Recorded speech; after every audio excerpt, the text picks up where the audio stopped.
All right, we got updated news on the Breonna Taylor development. Reuters has pretty much nothing, but Fox News has updated with a bunch of information. One of the officers is indicted, but it's for wanton endangerment, which is could have caused harm for the neighbors, so it wasn't directly for Breonna Taylor. So everyone is calling that there is no justice for Breonna. Protests have pretty much started and getting out of control, it seems. Elijah Schaefer is covering a lot of it right now, so a lot of videos are starting to come out by him. So we'll read a bit more on the Breonna Taylor stuff here on the Fox News site, and then we'll move over to a couple other sites. Even CNN is saying a lot of. I'll even tell you what CNN is saying about this stuff. So we'll get both sides. The indictment was announced 194 days after Taylor, a 26-year-old black emergency medical worker, was shot 6 times by the officers who entered her home using a no-knock warrant during a narcotics investigation on March 13th, which is false. They knocked. That is proven. They even from the neighbors, they knocked repeatedly. They were yelling at them and who they were. No knock. It might have been a no-knock warrant, but they did knock. Authorities found that the bullets fired by Hankison traveled into the neighboring apartment while 3 residents were home. A male, a pregnant female, and a child, Attorney General Daniel Cameron said at a press conference after the grand jury's announcement. Hankinson was not charged in Taylor's death, but rather for endangering her neighbors' lives. Is it Hankinson or Hankison? Hankinson faces up to 5 years on each of 3 counts if convicted, Cameron said. The decision before my office as the special prosecutor in this case was not to decide if the loss of Miss Taylor's life was a tragedy. The answer to that is unequivocally yes, Cameron said. I understand that Breonna Taylor's death is part of a national story, but the facts and evidence in this case are different than others. If we simply act on emotion or outrage, there is no justice, Cameron said. Mob justice is not justice. Justice sought by violence is not justice. It just becomes revenge. That's very true. And they're starting to, act up in Louisville. And it could start to become something serious as the nights end. I hope people are safe. Nobody should be going out and trying to exact revenge or anything. It's a shame what happened to Breonna Taylor. It's a shame, but the police seem to be correct on this one. They knocked. They were shot at first. And yeah, I mean, the one police officer definitely fired wildly into the apartment, and that should not have happened as well, but that was after the fact that they were shot at. And they were already knocking. They were already trying to,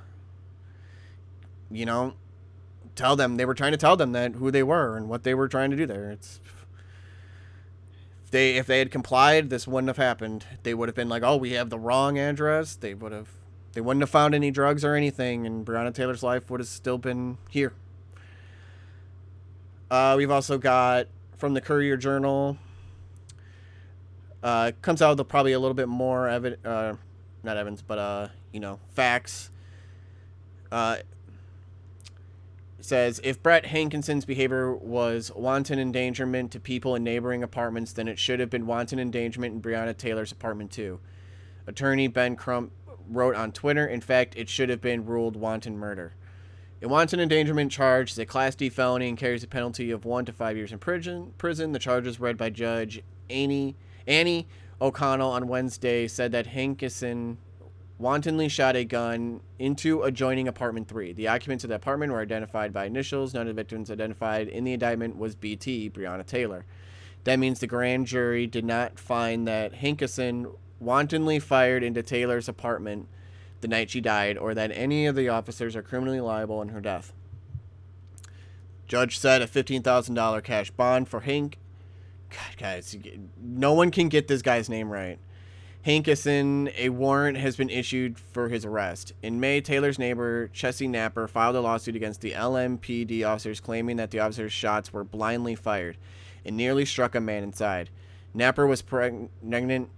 Napper was pregnant and had a child in the home, according to the lawsuit. I can't make it make sense in my head. Attorney Lenita Baker, who represented Taylor's family in their civil lawsuit, wrote on Facebook, "Wanton endangerment to a neighboring apartment constitutes wanton endangerment to Breonna."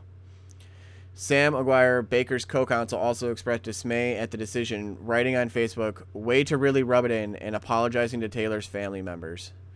3 counts for the shots into the apartment of the white neighbors, but no counts for the shots into the apartment of the black neighbors upstairs above Breonna's, let alone everything else you got wrong, Aguirre wrote. "This isn't right, and I should have done more." Cameron said the grand jury decided homicide charges are not applicable because the investigation showed that Mattingly and Cosgrove were justified in returning deadly fire after they were fired upon by Kenneth Walker, Taylor's boyfriend, who has said he didn't know police were at the door. He said there was nothing conclusive to say that any of Hankinson's bullets hit Taylor. Justice is not often easy and does not fit the mold of public opinion, and it does not conform to shifting standards, Cameron said. "I know that not everyone will be satisfied with the charges we've reported today. My team is set out to investigate the circumstances surrounding Miss Taylor's death. We did it with a singular goal in mind, pursuing the truth. Kentucky deserves no less. The city of Louisville deserves no less. If we simply act on emotion or outrage, there's no justice. Mob justice is not justice." A visibly upset Tamika Palmer, Taylor's mother, traveled to Cameron's announcement in Frankfurt but left without commenting. Attorneys for the Taylor family said they would not be talking or issuing a statement. Taylor's sister, Junia Palmer, posted a picture on Instagram of her, Breonna, saying, "Sister, I am so sorry." Around 200 protesters gathered at Jefferson Square Park as the announcement was played on a loudspeaker. As the decision concluded, there was confusion at first, then anger from those who had gathered. "Is that it?" one woman asked. Protesters almost immediately began chanting, "No justice, no peace." Several cried at the grand jury decision. "I am heartbroken," Logan Cleaver, a protester, said Wednesday immediately after the grand jury's decision was announced. "This is not a justice system if it's not for everybody." And they're starting to go at it. We got some of the fact-check debunking 8 widely shared rumors in the Breonna Taylor police shooting. Police knocked on the door and said they announced themselves before using a battering ram to force their way inside. Kenneth Walker, Taylor's boyfriend, said they were in bed when they heard pounding at the door, asked who it was, and heard no response. When the door burst open, Walker fired a single shot from his Glock handgun. Police said that round hit Mattingly in the thigh, severing an artery. Mattingly, Cosgrove, and Hankinson fired more than 24 rounds in response, spraying the apartment. Her death certificate says she was hit 5 times. She died in her hallway. Walker was charged with the attempted murder of a police officer and assault before those charges were dropped at the request of Commonwealth Attorney Tom Wine. They were saying, a lot of people were saying, there was no knock. Clearly there was no knock. They were saying Breonna was just sleeping in bed when she was shot, and that's not true. She was in the hallway. So a lot of these activists of what they're trying to say is false information. They do need to get their information correct if they want to,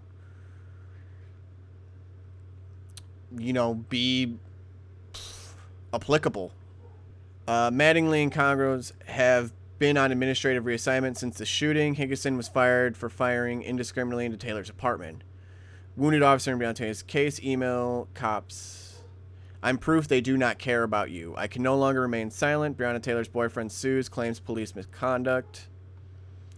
The officers involved have not spoken publicly until Tuesday, when Mattingly sent a 2 a.m. email to more than 1,000 colleagues saying they had done the legal, moral, and ethical thing that night.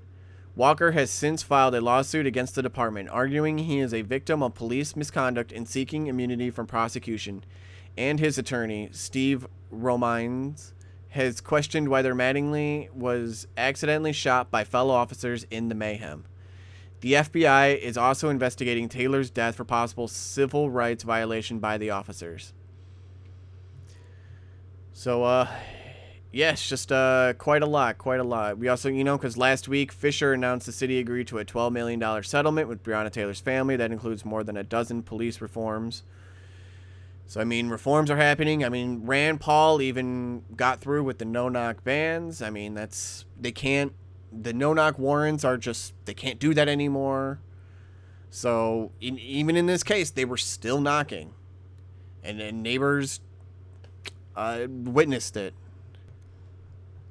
We'll come back to Twitter here. We've got the videos coming up. They don't seem too happy. It's probably going to end up getting worse as the nights go on. It could, move on to other places around the country. It's high possibility. I highly suggest just not protesting, just look at all the facts, look at everything.